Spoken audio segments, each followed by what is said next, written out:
Hey guys, we got something exciting here. The all-new Wagoneer S. This is Jeep's fastest Jeep ever produced. It's the first electric Jeep that we've seen here in the States. There are other electric Jeeps, but not here in the United States. We've got the all-new Wagoneer S. Full electric, 600 horsepower, 0 to 60 in about 3 seconds.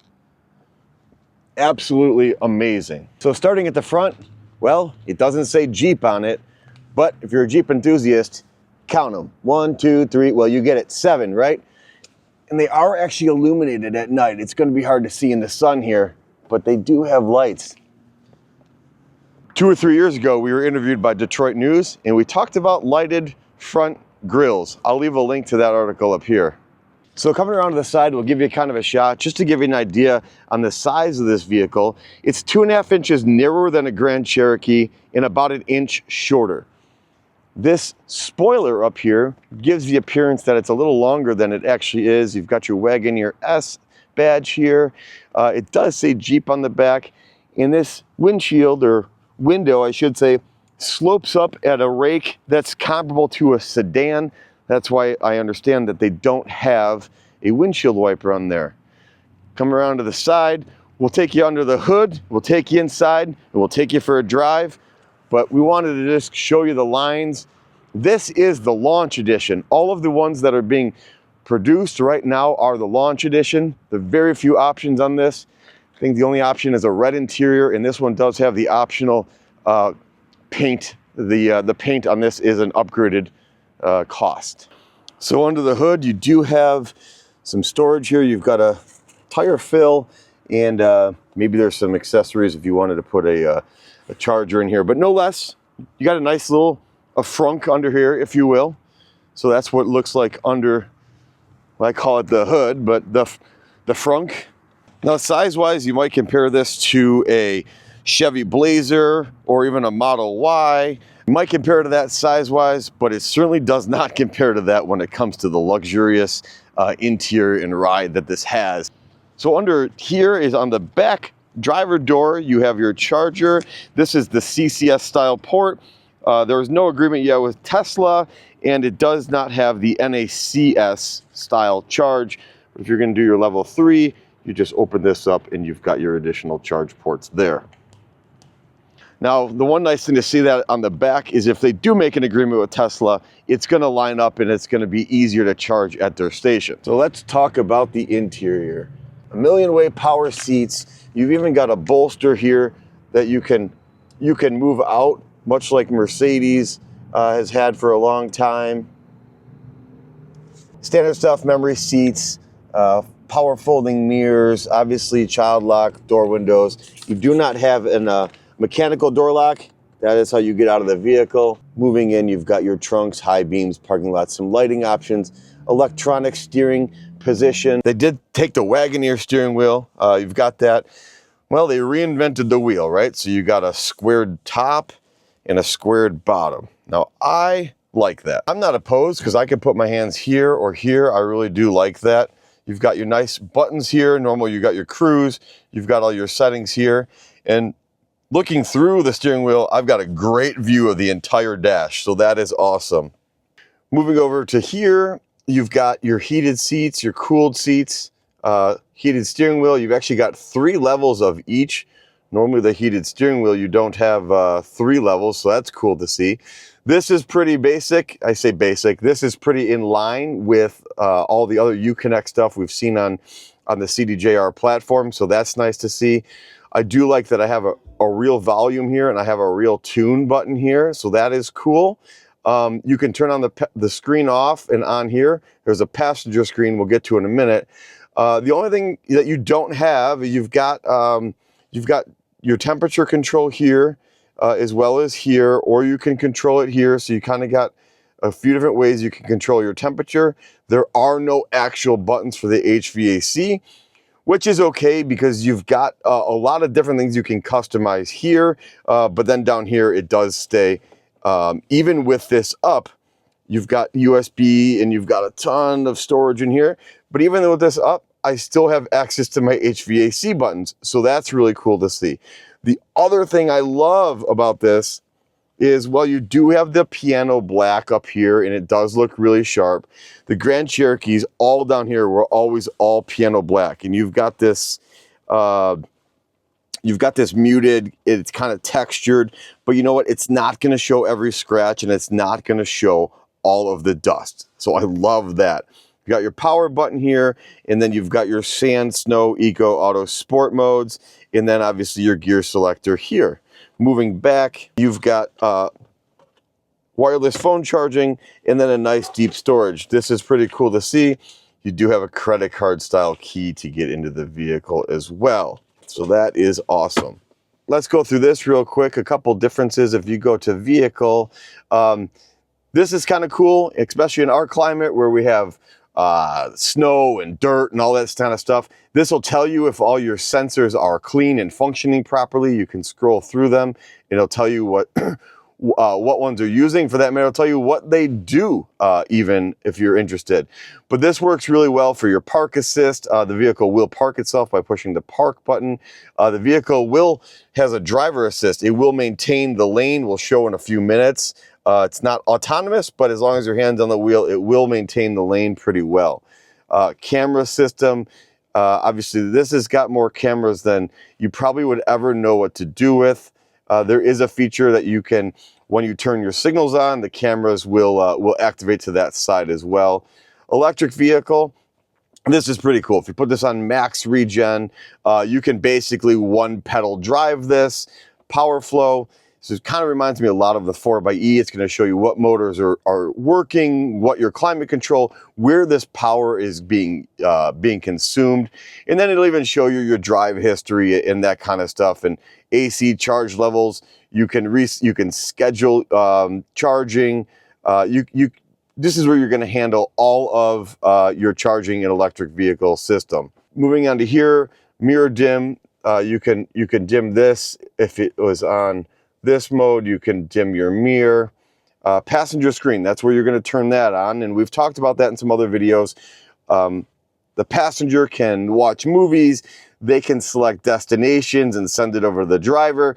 You cannot see this right now because it is designed to not distract the driver. You can only see it from the passenger seat, and I'm not quite sure that there we go. You can go home here, and there's countless things here. We're not going to get into the nitty gritty of it. We've seen this on the Ram and stuff, but the passenger basically can handle everything they want to do over here.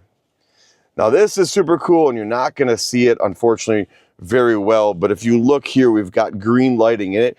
It wraps around all the doors. It goes into the back seat. Very cool. Maybe say you want something more calming. I don't know. Maybe you want, maybe not calming. Here, let's go to red.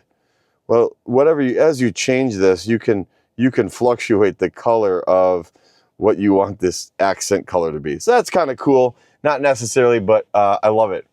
This is very common. We've seen this in the Rams. We've seen this in all the other automotive, this product, open, close vent.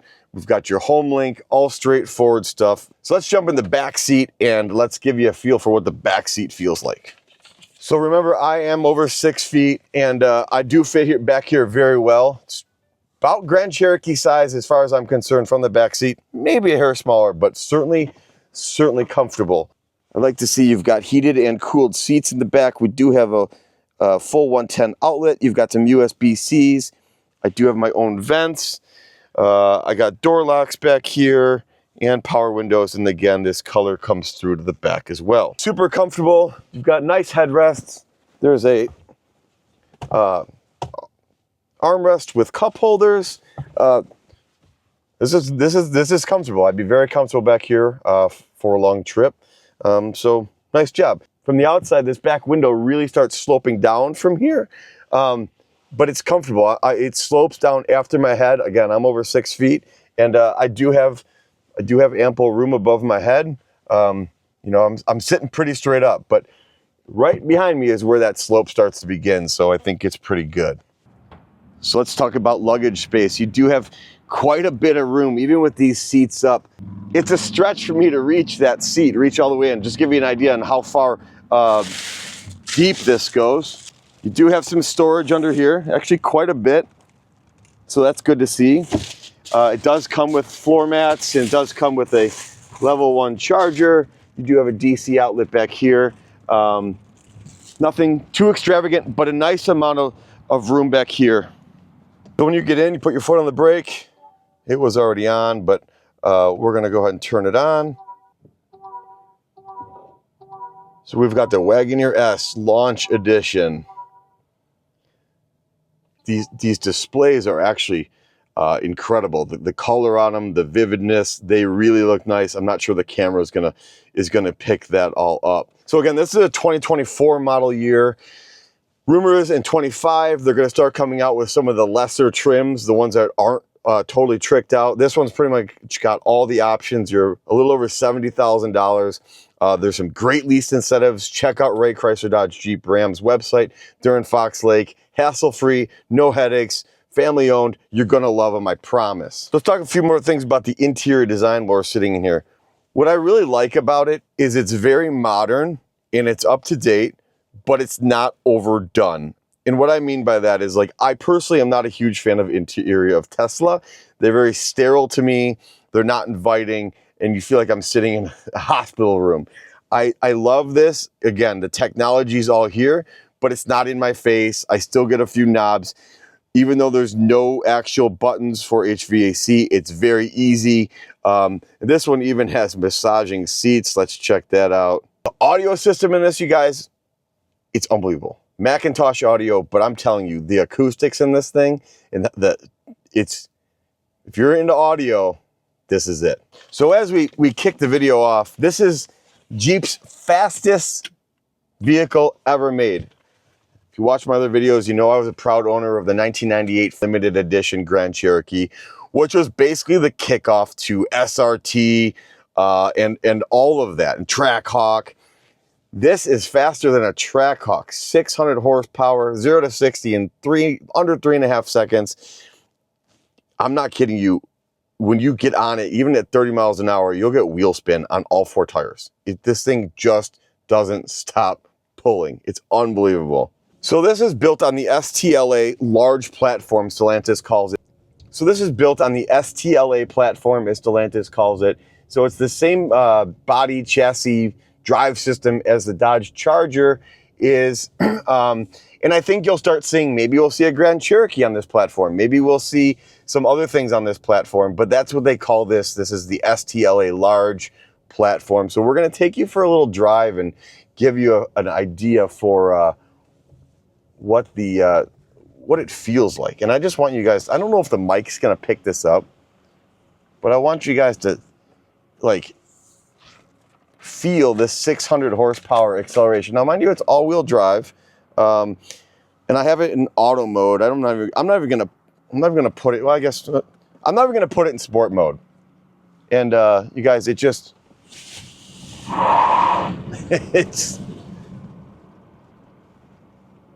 it's insane. It just pulls and pulls and pulls. Under probably 20 miles an hour, it's got this noise, which you're probably not going to pick up, pedestrian monitoring system. So when the vehicle is moving, it makes an audible noise for the pedestrians to hear you, because there's no engine, there's no noise. So it creates this noise. Pretty standard. I think it's actually a requirement on EV vehicles. It is just fast and comfortable. I have not found a single thing about this that I don't like yet. So it does have this creep feature. And what that is like a traditional gasoline car. When you let off the brake, the vehicle creeps up. So it does have this feature that you can use to kind of make it feel like an electric car. Otherwise, if you turn it off, you let off the brake, and the car will hold its position until you tap the accelerator again. I like the creep feature because it feels more natural. The one thing I will say is the car drives like a traditional vehicle. It's not like short of the sheer power of it, it doesn't feel like you're driving a electric vehicle. Handles well, rides well, corners well. There's nothing not to like about this. So the range on this is about 303 miles. And I'm sure obviously that's going to depend on a lot of factors and and variables, but to give you an idea, you're about 300-mile range. And here, we're gonna give you a little acceleration. I don't know if the camera picks it up, but the hood comes up and it just wants to go.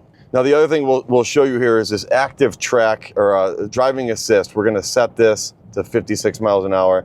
Now you'll see the little logo there. It's asking for my hand on the wheel. It's gonna turn green when I put some resistance to the wheel.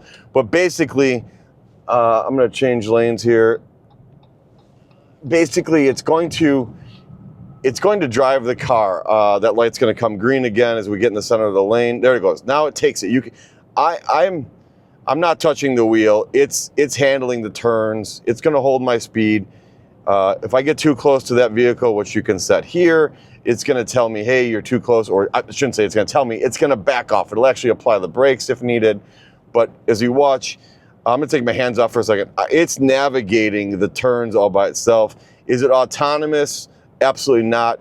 It's a driving assist.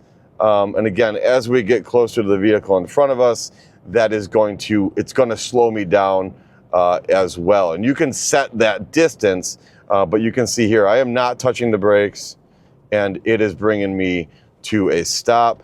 Now, as soon as we gain some speed here, to bring it back up. Is it perfect? No. Around town, I don't foresee using it. Maybe on a highway or something, you could kind of have a little more relaxed, keep you in your lane, and it will, that kind of thing. But a nice feature, no less. Not autonomous driving to any stretch of the imagination. Now, this is a Jeep. Is it trail rated? It is not. It's got about 6 to 6.5 inches of ground clearance. We've talked about these drive modes. We've got sand, snow, eco, auto, and sport. We don't have a rock one, right? Because it's not something you're taking to the Rubicon Trail. This is not designed, I'm not gonna say it's not designed for off-road, but it's not designed for, well, it's designed for gravel roads or maybe really mild off-road, right? This is not a trail-rated Jeep. It's not designed to be a trail-rated Jeep. It's designed for that luxury ride. Guys, I don't know what you would compare this to otherwise, but this is a high-end, this is not a comparison to a Tesla. Tesla owners, I'm sorry, this is far superior in so many ways. It's also my understanding that this vehicle will tow about 3,000 pounds, give or take. Remember, its size is probably a constraint to that. This is smaller than a Grand Cherokee, a little bit. I'm sure that will greatly affect battery life as well. Keep that in mind. Again, person who's buying this, they're not buying this for a tow vehicle. And if you are buying it for a tow vehicle, hopefully it's around town and it's something small. But this is just like Wranglers. These are not tow vehicles, if you will, right? So, but 3,000, 3,500 pounds, don't hold me to that. I'm sure the range will be affected. I read somewhere about 150 miles versus 300. I don't even know how someone can give you that data without knowing what you're towing and the temperature, all of these, constraints. No less, if you're looking for a tow vehicle, you should be checking out the new Rams because that's where you're at there. Huge thanks to our friend Ray Chrysler Dodge Jeep Ram for letting us take this out. You guys, there is no better Jeep dealer, Chrysler Dodge Jeep Ram dealer than Ray Chrysler Dodge Jeep Ram. These guys, family owned, they do so much for the community. They play zero games. I know I always talk about them in our videos, but I truly mean it. When we do our reviews and we put our name behind something, it's because we believe in it too. And you see that in just everything we do. And that's the way I was raised, and that's how it is. So when I say come here, you won't find a better one. I truly mean that. You won't. Guys, thanks for watching. As always, don't forget to give us a like and subscribe. Let us know what you think of the all-new Wagoneer S full electric Jeep. Fastest Jeep ever produced. Right here behind me.